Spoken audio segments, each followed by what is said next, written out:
যেদিন বাবা রাম রাবণের যুদ্ধ হয়, আর এই রাম রাবণের যুদ্ধে ছোট ঠাকুর লক্ষণ শক্তিশালী পড়েছিল। আর যখন শক্তিশালী পড়ল, বৈদ্যের নাম ছিল বাবা সুসেন বৈদ্য। যারা রামায়ণ জ্ঞানী, যারা রামায়ণ পড়েছে, এই সুসেন বৈদ্য রামচন্দ্রকে বলেছিল, রাম একটা কথা মনে রাখবে, লক্ষণকে যদি বাঁচাতে চাও, সূর্য উদয়ের আগে বিশল্য করলি পাতা আনতে হবে। কিন্তু এই রাম রাবণের যুদ্ধে বাবা একটা কথা বলে রাখি, একটু আগের কথা, যতবার আমার রামচন্দ্র রাবণকে হত্যা করতে চেয়েছিল, কিছুতেই বাবা রাবণকে হত্যা করা যায় না, মানে মারা যাচ্ছিল না। যতবার মারতে চেয়েছিল, ততবার আরেকটা করে মাথা এসে রাবণের মাথায় জুড়ে যাচ্ছে, কিছুতে রাবণকে নিধন করা যাচ্ছিল না। আর সেই সময় রাবণের একটা ভাই ছিল বিভীষণ। বিভীষণ এসে বলেছিল, প্রভু প্রভু, পারবে না তুমি আমার দাদাকে মারতে। কেন পারবো না? কারণ আমার দাদার মৃত্যু পাপ আমার বৌদির কাছে লুকানো আছে। তুমি যদি কোনোদিন আমার বৌদিদির কাছে, মানে মন্দোদরীর কাছ থেকে রাবণের মৃত্যু বাণ চুরি করতে পারো, তাহলেই তুমি পারবে আমার দাদা রাবণ রাজাকে নিধন করতে। রামচন্দ্র দিশাহারা হয়ে গেল, কে যাবে মন্দোদরীর কাছ থেকে রাবণের মৃত্যু বাণটা চুরি করবে? কে? একজনই ছুটে এসেছিল, কে জানো? যে হৃদয় চিরে দেখিয়েছিল রাম সীতার যুগল মূর্তি। বলো তো সে কে? ভক্ত প্রভু বীর হনুমান।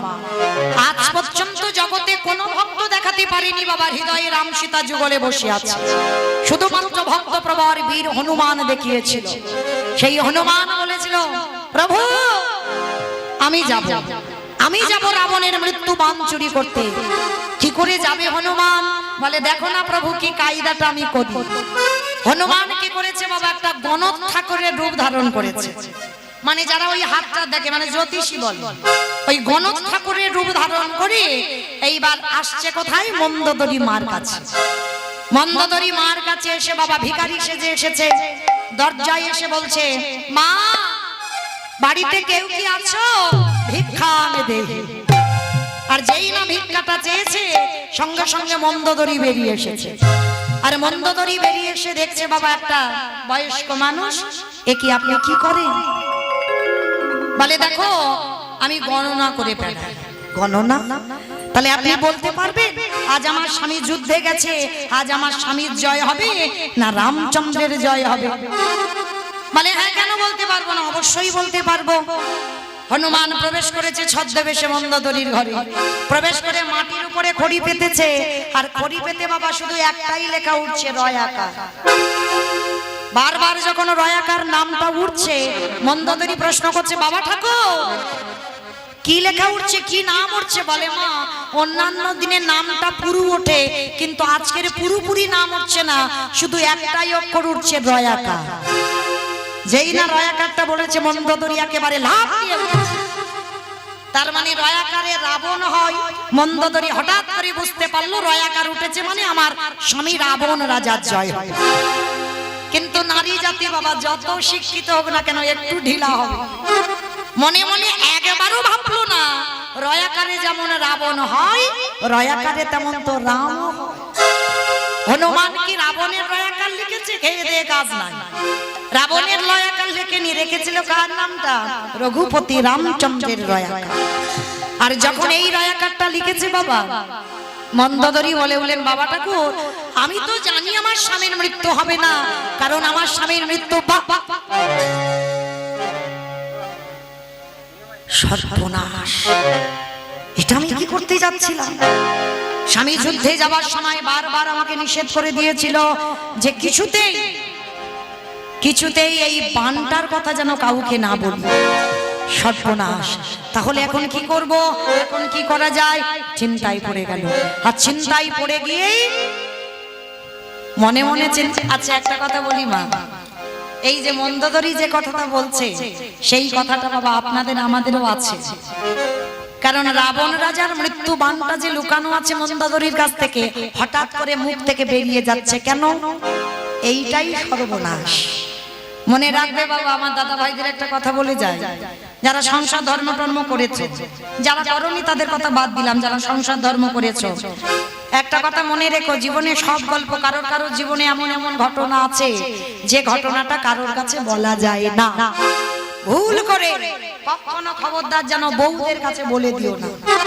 আর যদি বলে দাও, সে 20 বছর পর, 50 বছর পর, 40 বছর পর, 30 বছর পর কোনো না কোনো দিন ওই নারীর উদর থেকে উদ্গার হবেই হবে। কেন? এই আমাদের মতো নারীদের পেটে এক থালা ভাত হজম হয়, কিন্তু একটা কথা হজম হবে না। ও কোনো না কোনো দিন বাবা বহিঃপ্রকাশ হবেই হবে, কোনো ভুল নেই। এটা ঠিক। তবে মা একটা কথা বললাম, শুধু নারীদের নয়, কোনো কোনো পুরুষদেরও আছে। তো পেটের ভিতর থেকে ফুটফাট করে ফুটবে, কখন বেরোবে কথা না হলে যেন শরীরে উৎকণ্ঠা বোধ হয়, মানে সে বন্ধু বান্ধব কারোর কাছে হোক, যেন বললে তার যেন একটু শান্তি হয়, তৃপ্তি হয়। শুধু নারীদের নয়, কিন্তু নারীদের অভিশাপটার কথা জানি, পুরুষদের অভিশাপটা কে দিয়েছে এটা জানি না, কিন্তু দিয়েছে কেউ না কেউ। কিন্তু নারীদের অভিশাপটা দিয়েছিল কে? সেই যে কুরুক্ষেত্রের মাঠে যেদিন কুন্তী মায়ের সন্তানটা প্রাণ হারালো। কুমারী বেলার একটা ছেলে ছিল না, কান দিয়ে প্রসব হয়েছিল বলে নাম হলো কর্ণ। আর যেদিন কর্ণ নিধন হলো, সেদিন কুরুক্ষেত্রের মাঠে রাতের অন্ধকারে আমার ওই কর্ণের মাথাটা নিয়ে কাঁদছিল। আর যুধিষ্ঠির প্রশ্ন করেছিল, মা যে আমাদের শত্রু সে মরে গেছে, আমাদের এত কষ্ট কিসে? তুমি রাতের অন্ধকারে কর্ণের মাথা নিয়ে তুমি কাঁদছো, বলো না কেন কাঁদছো? সেদিন কুন্তী মার থাকতে পারলো না, বলে দিয়েছিল, বাবা এই কর্ণ অন্য কেউ নয়, এই কর্ণ হলো তোদের জ্যেষ্ঠ দাদা, সবার বড় দাদা হলো কর্ণ।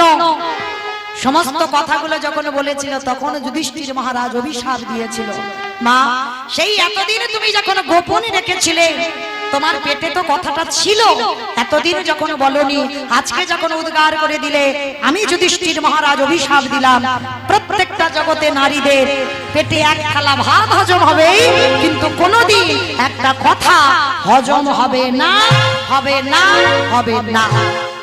এই জন্য সেই অভিশাপটা আমাদের মাথায় করে ঘুরে বেড়াতে হচ্ছে। হরি বল। যার জন্য বাবা মন্দোদরী সঙ্গে সঙ্গে বলতে যাবে, মুখটা চেপে ধরেছে, সর্বনাশ, এটা কি করতে যাচ্ছিলাম? হনুমান তো জেনেই এসেছে। ও মামা, তুমি জানো কি বলতে যাচ্ছিলে? না বাবা না, ওই কথাটা আমি বলতে পারবো না। ও মা, তুমি তো জেনে গেলে গণনাতে তোমার স্বামীর জয় হবে, তা তুমি বলতে পারছো না? ঠিক আছে বাবা, আমি বলবো, তবে কথা দাও তুমি ওই মুখ পড়া হনুমানকে বলবে না। চমকে উঠেছে হনুমান, কারণ ওটাই তো হনুমান। কারণ হনুমানকে বললে বাবা ও যদি লন্ড ভন্ড করে দেয়, তুমি বলো কথা দাও, হনুমানকে বলবে না। ঠিক আছে মা, আমি হনুমানকে বলবো না। বললেন, শোনো বাবা, আমার স্বামী যুদ্ধে যাওয়ার আগে আমার স্বামীর মৃত্যু বাণটা আমার কাছে লুকিয়ে রেখে গেছে। আর যেই না বলে গেল লুকিয়ে রেখে গেছে, সঙ্গে সঙ্গে হনুমান প্রশ্ন করছে, মা কোথায় রেখেছো? বলে, কেন ফটিক স্তম্ভে আছে। ছলনা করে সঙ্গে সঙ্গে বললেন, মা পিপাসা পেয়েছে, একটু জল খাওয়াতে পারো? আর যেই না মন্দোদরী জল আনতে যাওয়া, সেই সুযোগে একেবারে ফটিক স্তম্ভ ভেঙে দিয়ে ফটিক স্তম্ভ থেকে রাবণের মৃত্যু বাণটা চুরি করে নিয়েছে। আর মৃত্যু বাণটা চুরি করে নিয়ে হনুমান উড়তে উড়তে চলে যাচ্ছে। মন্দোদরী পিছন থেকে ডাক দিল, হনুমান।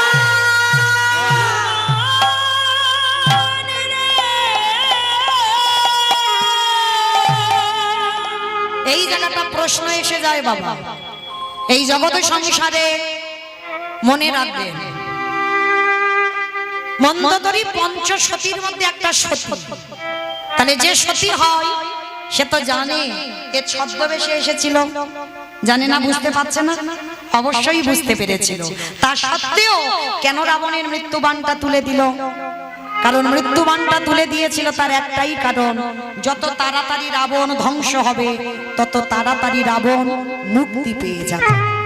কারণ ভগবানের সঙ্গে যদি মিত্রতা থাকতো 7 জনম টাইম লাগতো, আর যত শত্রুতা করবে, মারামারি করবে, কাটাকাটি খুনোখুনি করবে, 3 জনম পরে কৃপা হবেই হবে।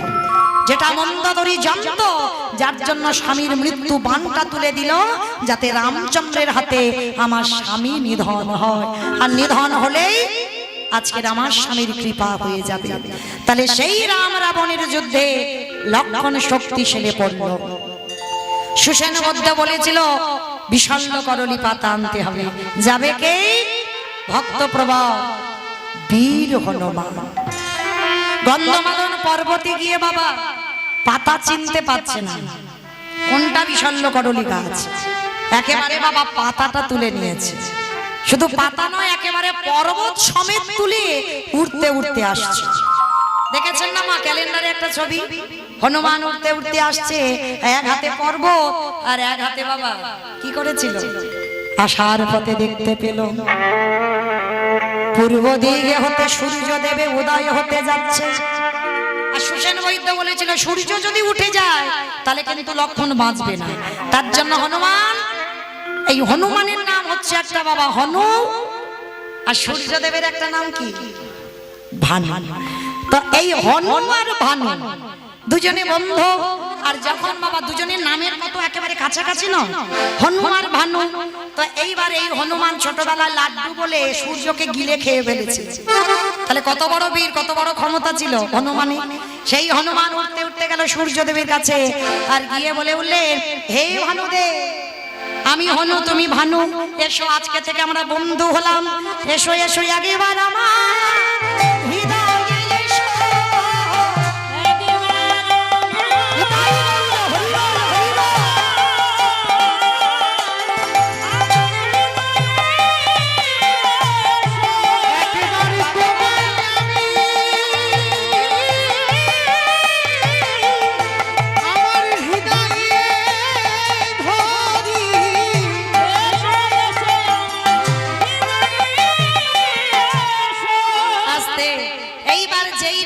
ভানুদেবকে নিয়ে আমার ওই আলিঙ্গন করতে গেছে, মানে বন্ধু বন্ধু হয়েছে, মানে তুই হৃদয়ে আলিঙ্গন করতে হবে। আর যেই না আলিঙ্গন করতে যাওয়া আমার ভানুদেব আর হনুমান, এই হনু আমার ভানুকে নিয়ে কক্ষের মধ্যে লুকিয়ে রেখেছে। আর যেই না লুকিয়ে রেখে বাবা হনুমান করজোর করে বললেন, হে দেবতা, কারণ ইনি তো দেবতা, ভগবান নয়, সূর্য দেবতা। তো সূর্য দেবতাকে বলছে, দেখেন সূর্য দেবতা, তুমি হলেন দেবতা আর আমি হলাম ভক্ত। একটা কথা বলি, আজকে থেকে আমি জগৎকে দেখাতে চাই তুমি দেবতা হতে পারো, তোমার থেকে আমারও শক্তি কম নয়। আজকের আমি তোমাকে কক্ষের মধ্যে রেখে একটু কষ্ট দেব। কেন? তুমি যদি উঠে যাও তাহলে আমার ছোট ঠাকুর আর বাঁচবে না। তুমি উঠলেই আমার ছোট ঠাকুর লক্ষণ প্রাণ হারাবে। এসো, একটু কষ্ট তোমাকে ভোগ করতে হবে। এইবার ভানুদেবকে নিয়ে কক্ষের ভিতরে রেখে এক হাতে গন্ধমাদন পর্বতটা নিয়ে আমার গেল রামচন্দ্রের কাছে। আর যেই না পর্বতটা দাঁড় করিয়েছে, সর্বনাশ, হনুমান এটা তুই কি করলি? আমি পাতা আনতে বলেছি, পর্বত নয়। বলে প্রভু আমি তো চিনতে পাচ্ছি না।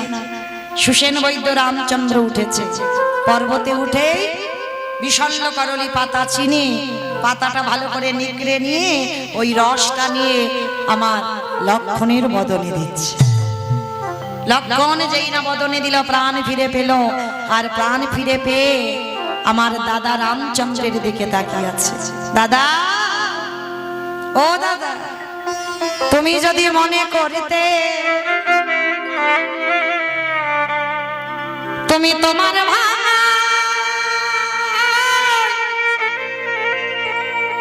ভাই লক্ষণে প্রাণ বাঁচাতে পারতে, তাহলে কেন এই ছলনার দরকার হলো?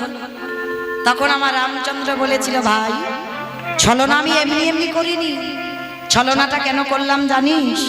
শোন তবে তোরে বলবো। ছলনাটা করেছিলাম এই জগৎ সংসারে, তার একটাই কারণ। কি কারণ? কারণ সেই যে জগতে চণ্ডালিনী সবরী প্রতিদিন জঙ্গলে থেকে ফল পেড়ে এই রামচন্দ্রের বদনে দেবে বলে একটা করে ফলের সেবা করে। আর যেটা টক, যেটা তিতো সেটা নিজে খায়, আর যেটা সুস্বাদু সেইটা আমার রামচন্দ্রের জন্য তুলে রাখে। সেই চণ্ডালিনী সবরীকে উদ্ধার করব বলে আজকের আমার এই কাজটা করা। দাও আজকের কৃপা করে করুণা সবরই মনোবাসনা পূর্ণ করবার জন্য আজকের এসে দাঁড়িয়েছি কোথায় সেই বিশল্য করণী পাতার রস লক্ষণ তোর বদনে দিতে হলো কেন কারণ যে উচ্ছিষ্ট ফল আমাকে দিতে চেয়েছিল সেদিন লক্ষণ তুই ফেলে দিয়েছিলিস আর সেদিন আমি প্রতিজ্ঞা করেছিলাম ওই ফল আমি সেবা করব দাপর যুগে কৃষ্ণ অবতার আর যেদিন আমার ভগবান কৃষ্ণ হলো আর সেই সবরই হয়েছে মথুরা নিবাসী মালিনী নামে এক গোপী ফল বিক্রি করত আর সেই ফল বিক্রি করে আজকে ভগবানের কাছে যেদিন গেল কৃষ্ণ একটা ফল কেড়ে সেবা করেছিল আর বিনিময়ে দুমুঠো ধান ফল বালিকে দিল আর ওই ফল বালি বাড়িতে গিয়ে দেখলো ধান আর ধান নয় সোনার ধানে পরিণত হলো তাহলে বাবা ভক্তের মান বাড়াবার লাগি আজকের ভগবানের এই কর্ম তাহলে সেদিন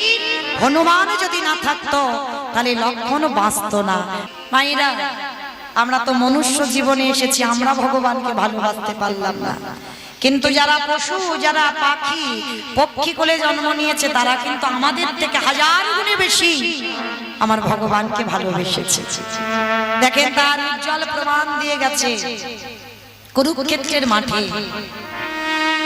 বিশাল বড় বটবৃক্ষ ছিল যেদিন গান্ধারীর শতপুত্র নিধন হয়ে গেল গান্ধারী অভিমানে দুঃখে শোকে কৃষ্ণকে ডেকে বাবা অভিশাপ দিয়েছিল না বলেছিল না আমার কুরু বংশ যেমন ধ্বংস হয়েছে তোরও যদু বংশ ধ্বংস হবে আর এই অভিশাপটা যখন দিয়েছিল দেবার আগে কৃষ্ণকে বারবার বলেছিল কৃষ্ণ একবার ভেবে দেখেছিস বাবা সন্তান হারাবার যে কত জ্বালা আত্মীয় পরিজনদের হারাবার যে কত যন্ত্রণা আপনজন হারাবার যে কত জ্বালা তুই বুঝবি না কৃষ্ণ কুন্তি তোর নিজের পিসি ওই জন্য তার 5টা ছেলেকে বাঁচিয়ে দিলি আর আমি তোর নিজের পিসি নয় বলে আমার ছেলেগুলোকে একটা একটা করে তুই ধ্বংস করে দিবি কেন করলি কৃষ্ণ তুই কি পারতিস না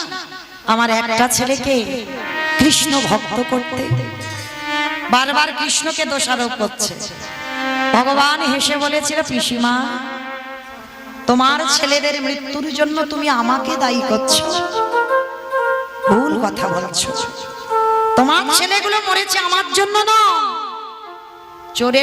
চোরের ধন বাটপাড়াই খায় কি বাবা চলতি কথা বলে না চোরের ধন বাটপাড়াই নিয়ে যায় তো 100টা ছেলে কি তোমার এ কোনো ছেলেটা তোমার নয় সব কটাকে তুমি চুরি করেছো কৃষ্ণ আমি চুরি করেছি বলে হ্যাঁ একটু স্মরণ করে দেখে তো পিসি 100টা ছেলে কি তোমার নয় সব কটাকে চুরি করেছো কবে সেটাও আমি তোমায় বলে দিই স্মরণ করো যেদিন দুর্বাসা মুনি এসেছিল কুন্তি মার কাছে কুন্তি মারকে বলেছিল মা আজ আমি তোর দ্বারেতে এসেছি পরমান্ন সেবা করতে চাই আমা পরমান্ন মানে কি গো খিচুড়ি খিচুড়ি পরমান্ন মানে খিচুড়ি পায়েস পরমান্ন মানে পায়েস মানে আমি একটু পায়েস খেতে চাই তবে হ্যাঁ যে কোনো পাত্রে আমার পায়েস টায়েস দিলে হবে না আমাকে 100টা সোনার পাত্রে পায়েস দিতে হবে 100টা সোনার পাত্রে তো কথাটা শুনে বলেছিল ঠিক আছে বাবা আমি চেষ্টা করব করেছিল বাবা 99টা পাত্র জোগাড় করেছিল কুন্তি মা আর একটা পাত্র পাইনি বলে একটার বেলা নিজের হৃদয় পাত্রটা পেতে দিয়ে ওই গরম ফুটন্ত পায়েস কুন্তি মা নিজের হৃদয়ে ঢেলে দিয়েছিল ঢেলে দিয়ে যখন দুর্বাসা মুনির সামনে গিয়ে বসলো দুর্বাসা মুনি চমকে উঠেছিল সর্বনাশ কুন্তি আমি তোকে 100টা স্বর্ণ পাত্রে দিতে বলেছি হৃদয় পাত্রে না বাবা ঠাকুর আমি 99টা জোগাড় করতে পেরেছি কিন্তু একটা পাত্র আমি জোগাড় করতে পারছি না ওই জন্য আমি আমার হৃদয় পাত্রটা দিয়ে দিলাম তুমি গ্রহণ করো সেদিন আমার দুর্বাসা মুনি বলেছিল কুন্তি একটা কথা আমি বলবো এই যে আজকের 100টা পাত্রে আমায় সেবা দিলি, আমি আশীর্বাদ দিলাম। এই 100টা পাত্রে যখন সেবা দিয়েছিস, আমি তোকে আশীর্বাদ দেব, তুই শতপুত্রের জননী হবি। যা স্নান করে আয়। তা মায়েরা একটা ছেলের জন্য তো 7 ঠাকুরের কাছে মানত করি না, একটা পুত্র সন্তান দাও। কেন গো? ছেলে বৌমার কাছে ভাত পাবো বলে ঝাঁটা ধরে রেডি হয়ে আছে। ভাত তোমায় দেবে না, তোমায় উল্টে নেদে খাওয়াতে হবে, সে ভুলে যাও। তাহলে মা, ছেলে বৌমার কাছে ভাত পাবার জন্য ছেলে নয়, মনে রেখো। এক বালিশে পড়লে মাথা, মনের কথা যাই গো তথা। বাবা মাকে করে পর, যাকে নিয়ে বাঁধলি ঘর, যাকে তুই বাসলি ভালো, সে কি তোর সঙ্গে গেল, শেষে গোবর ছড়া দিল। কি গো, এই ছন্দ আছে না, একটু মিলিয়ে নেন, একটু মিলিয়ে নেন বাবা। এক বালিশে পড়লে কথা, এক বালিশে পড়লে মাথা, মনের কথা যাই গো তথা। এক বালিশে পড়লে মাথা, মনের কথা যাই গো তথা। এক বালিশে পড়লে মাথা, মনের কথা যাই গো তথা। এক বালিশে পড়লে মাথা, মনের কথা যাই গো তথা। বাবা মাকে করে পরে, যাকে নিয়ে বাঁধলি ঘর, বাবা মাকে করে পরে, যাকে নিয়ে বাঁধলি ঘর। যাকে তুই বাসলি ভালো, সে কি তোর সঙ্গে গেল, যাকে তুই বাসলি ভালো, সে কি তোর সঙ্গে গেল। শেষে গোবর ছড়া দিল রে, অমঙ্গলটা বিদায় হলো রে। অমঙ্গলটা বিদায় হলো রে। তাহলে কি বললাম, এক বালিশে যখন মাথাটা পড়বে, সে বাবা মা উড়ে যাবে, আর বাবা মার কথা খেয়াল থাকবে না। যাকে তুমি এত ভালোবাসলে, শেষের দিনে তোমার গোবর জল ছড়া দিয়ে বাড়ি থেকে বিদায় করে দেবে। তাহলে পৃথিবীতে একটা কথা মাথায় রেখো, কেউ কারোর নয়। আপন যদি হতে হয়, আগলে ধরে থাকো গৌর গোবিন্দ চরণ। আর ওইটা যদি তুমি ধরে রাখতে পারো, তুমি সব থেকে পৃথিবীতে ধনী ব্যক্তি হবে। বাহ্যিক জগতের ধন সম্পদ আগলে থাকলে তুমি ধনী হবে না। ধনী সেদিনও হবে যদি তুমি গৌর গোবিন্দ চরণ সম্পদটাকে তুমি ধরতে পারো। আজকের মায়েরা, সেদিন কুন্তী মাও 100টা ছেলের বর, যাতা ব্যাপার নয়। তাহলে একটা ছেলের জন্য যদি আমরা মানত করি, আর 100টা ছেলে যদি বাবা এমনি এমনি পেয়ে যায়, তাহলে কত আনন্দ হবে। কুন্তী মা স্নানে চলে গেল, আর সেই সুযোগে আমার গান্ধারী মা কথাবার্তাগুলো শুনে ফেলেছিল। ঠিক কুন্তীর মতো সেজে দুর্বাসা মুনি ধ্যানস্থ ছিল, মাথায় ঘোমটাটা ঢাকা দিয়ে দুর্বাসা মুনির চরণ তলে এসে বসেছে। ঘোমটাটা খুলে দেখেনি কে এসেছে, ধ্যানাযোগে ছিল, মাথায় হাত দিয়ে বর দিয়ে দিল, কুন্তী আমি তোকে আশীর্বাদ দিলাম, তুই শতপুত্রের জননী হলি। বরটা নিয়ে আনন্দে গদগদ হয়ে গান্ধারী চলে যাচ্ছে। আধা ঘন্টা পরে কুন্তী এসে ডাকছে, বাবাজি, বাবাজি, আপনি বর দেবেন বলেছিলেন, দেন। ছমছে উঠেছে, অসম্ভব, আমি তো একটু আগে তোকে বর দিলাম। না বাবা ঠাকুর, আপনি আমাকে বর দেননি, অসম্ভব, আমি নিজে মুখে তোকে আশীর্বাদ দিয়েছি, আমার ভালোভাবে মনে আছে। না বাবা, এ জীবনে আমি কোনোদিন মিথ্যা বলি না, আর কোনোদিন মিথ্যা আশ্রয় করি না, আপনার ভুল হচ্ছে, ভুল। তাহলে তোমায় দেখতে হয়। ধ্যানাযোগে বসলো দুর্বাসা, আর ধ্যানাযোগে বসে দেখলো কুন্তীর মতো শাড়ি পরেছিল, কুন্তীর মতো মাথায় ঘোমটা দেওয়া ছিল, সেটা কুন্তী নয়, গান্ধারী ছলনা করে দুর্বাসার কাছ থেকে বর চুরি করে নিয়ে পালিয়ে। দুর্বাসা মুনি কে ছিল জানো? সতী অনুসুবার সন্তান। হ্যাঁ, শিব ঠাকুরের একটা অংশ, অনুসুবার গর্ভে। সেই যে অনুসুবার লীলা আছে না বাবা, বলতে গেলে অনেক কথা হবে। 3 দেবকে বেঁধে রেখেছিল, আর সেই 3 দেব আজকের পুত্র রূপে এসেছিল। তার মধ্যে বাবা ভোলানাথ, আজকের এই দুর্বাসা মুনি।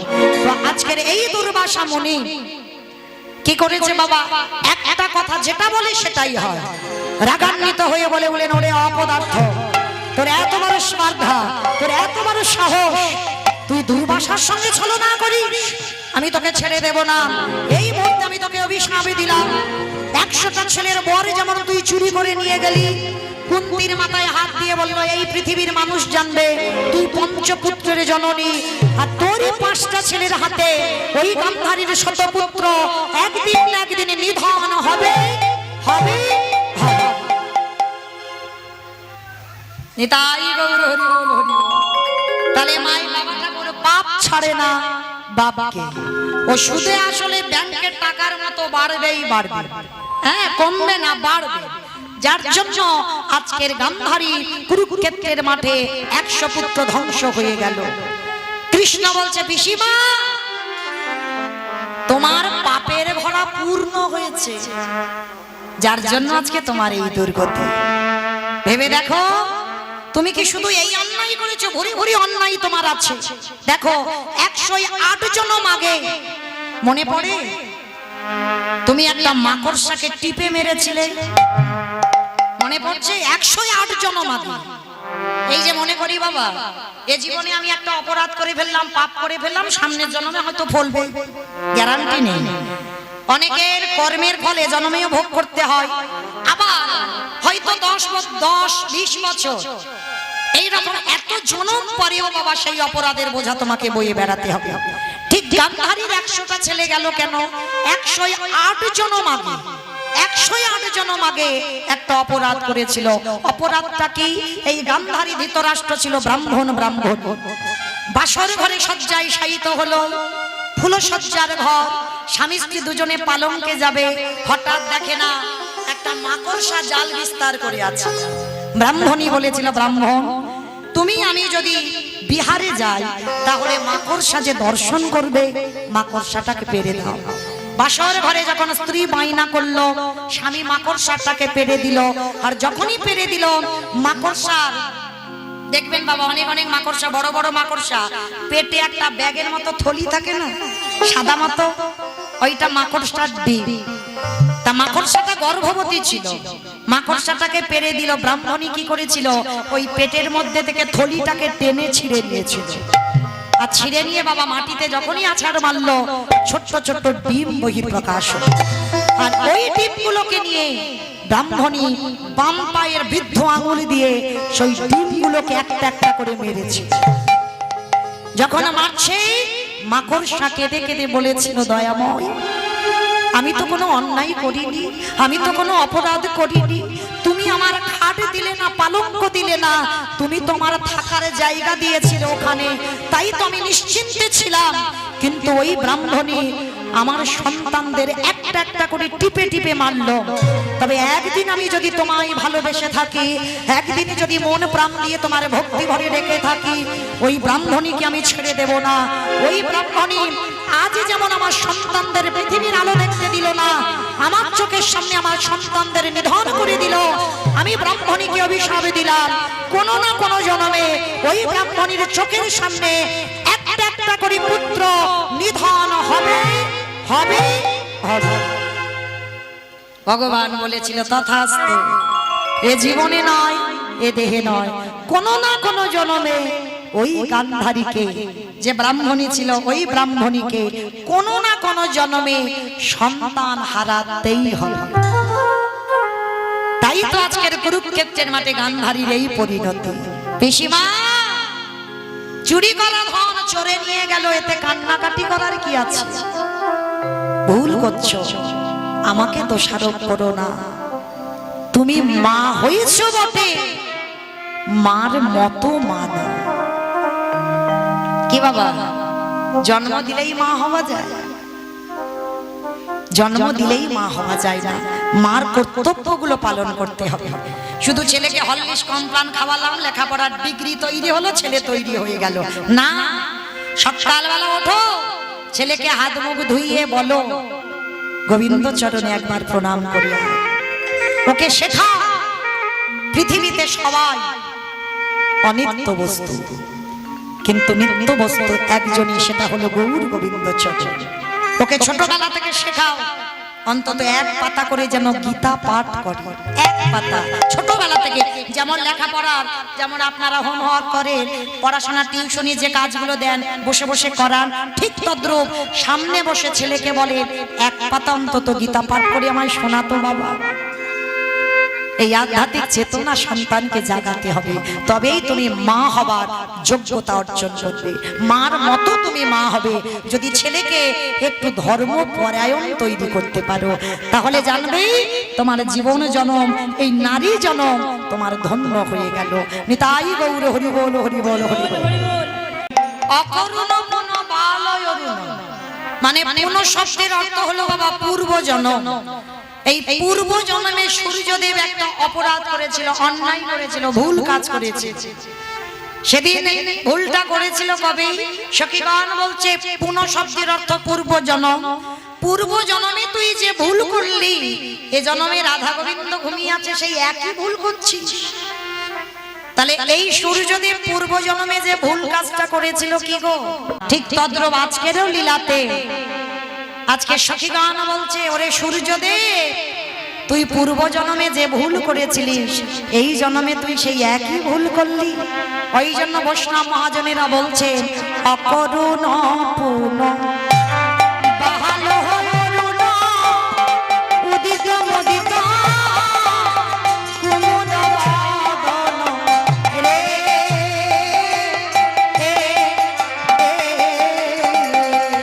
অকরুণ পুন বালরুণ উদিত মুদিত কুমুদ বাদন রে।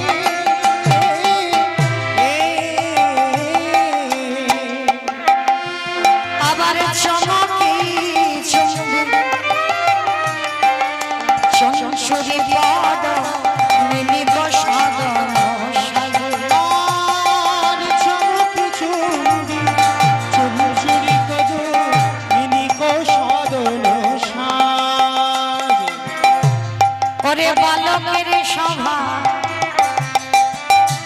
গেল না রে,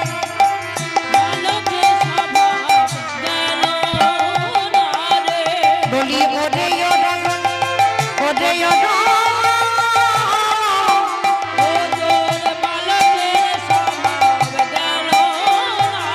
বলি ওরে ওরে ওরে ওরে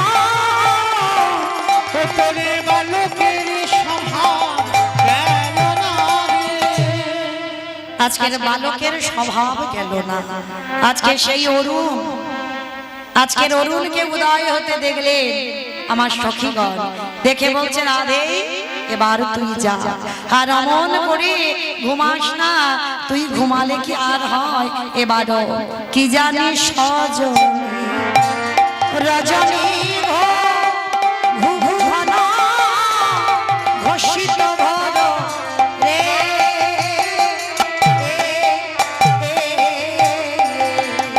আর কি জানি সজনী রজনী ঘুঘু ঘন ঘোষিত ঘর রে। আবার গত জামিনী চিত্ত দামের কামিনীর কোন লাজে। আর যত জামিনী চিত নামিনী আবার কামিনী কুললাজে। জামিনী লজ্জা পেয়ে যাবে, কামিনী লজ্জা পেয়ে যাবে। বলি আমাদের কামিনীর কাছে, কামিনী লজ্জা পেয়ে যাবে। বলি আমাদের কামিনীর কাছে। কামিনী লজ্জা পেয়ে যাবে। রাধে একবার তুই জাগ রাধে। চারিদিকে বাবা পশু পাখি কীট পতঙ্গ ভ্রমর ভ্রমরি ময়ূর ময়ূরী কপত কপতি সবাইকে খবর দিয়েছে তোরা একবার অন্তত আওয়াজ কর। তোদের আওয়াজে যদি রাধারানী বুঝতে পারে যে আর রজনী নাই, প্রভাত হয়েছে। চারিদিকে খবর দেওয়া হলো, সখীগণ সবাইকে খবর দিচ্ছে তোরা কিছু তো কর। আর যখন খবর দিয়েছে সবাই কি করছে জানো? ফুকারত হত শোকগত অবজ মহা সমাহলোক রে।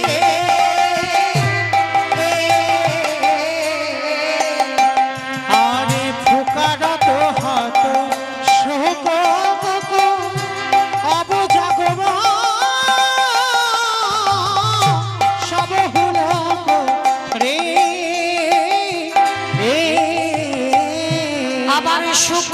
সারিকো পিকো কাকলি নিধবনে ভোলা যে আর শুভ সারিক পিকো কাকলি মিঠুবন হরিদাসে বলি রাহি যাগো গায় যাগো বলে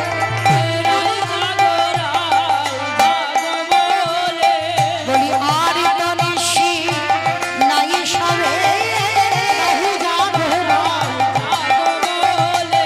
আরে তো নিশি নাই রাধে রাই যাব রাই যাব রাই যাব আরে তো নিশি নাই রাধে রাই যাব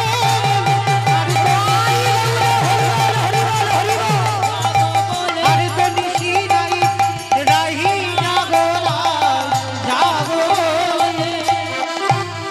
আজকে রাধারানীকে জাগাতে চাইছে কপত কপতি ঘোর বিপদে পড়ে গেছে কারণ এই ভমর ভমরি কপত কপতি ডাকছে তবু রাধার ঘুম ভাঙছে না আহা বিপতি পড়ল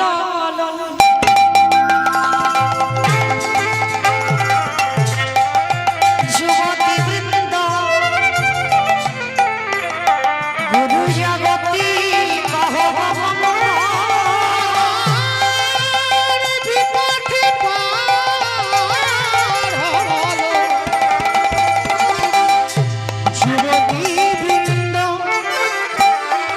গুরু জগতী কহ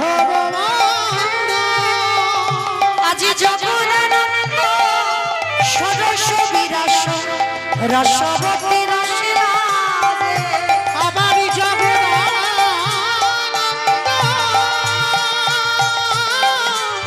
সদস্য বিধাস রসবতী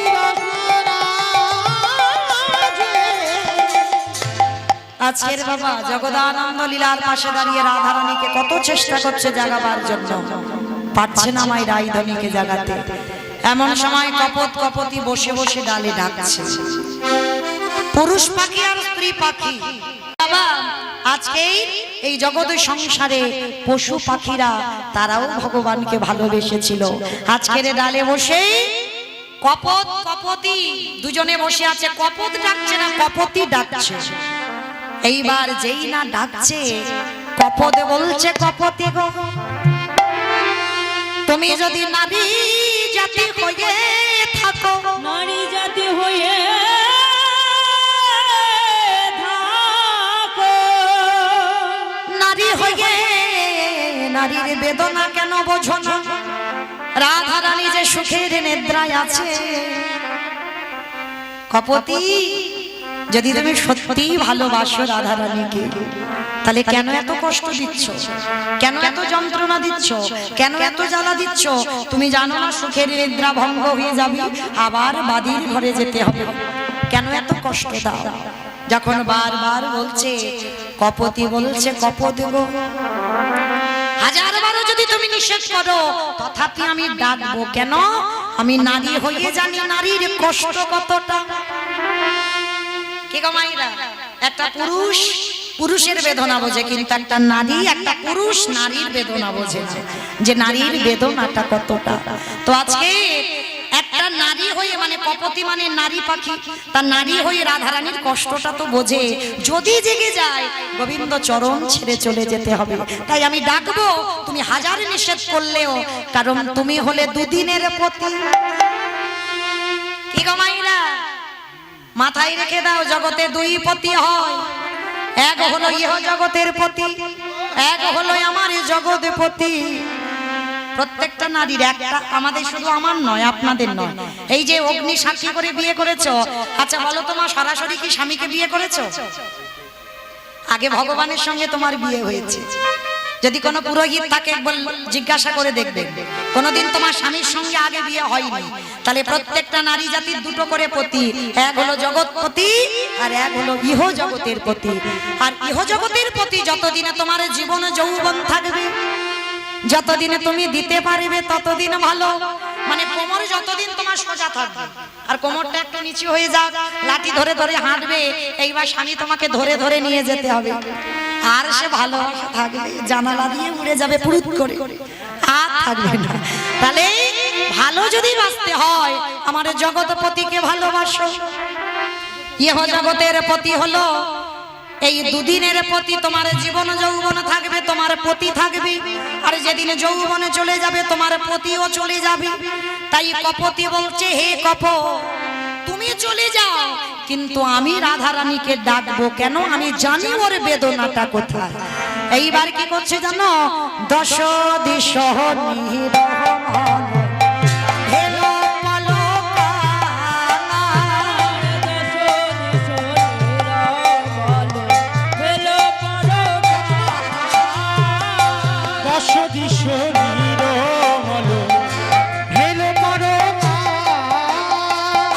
সখী